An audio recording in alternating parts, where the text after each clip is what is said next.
Highway 231 in Brindlee Mountain is finally open 2 months ahead of schedule. It's been closed for 7 months after heavy rain caused a landslide that washed away the foundation. Our Kelly Kennedy was there as crews reopened the road this afternoon.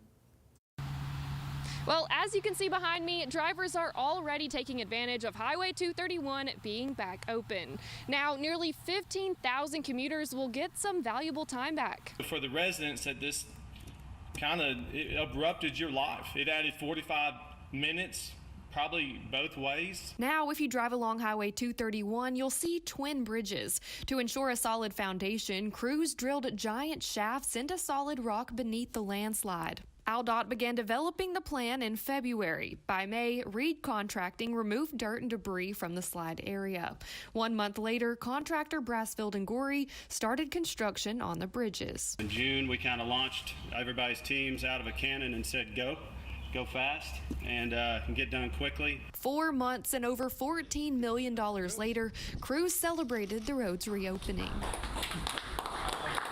To think that we could get two 1,000-foot bridges built, not only built but have traffic back on them within 4 months, it's incredible. I don't know what else to compare it to. In our world, that's really outstanding. Governor Kay Ivey proclaimed a state of emergency due to the landslide, helping to get the project done more quickly. Since the road reopened ahead of the December 2nd deadline, the contractor will receive a nearly $2.5 million incentive. The project doesn't go this fast without a lot of cooperation between the state and their consultants, the contractor and the subs and the vendors. I think that everybody that was involved with the project on all sides of the aisle deserve a lot of credit. There are some finishing touches being made, so this area will remain a work zone. They say there could be some temporary single-lane closures as they finish up.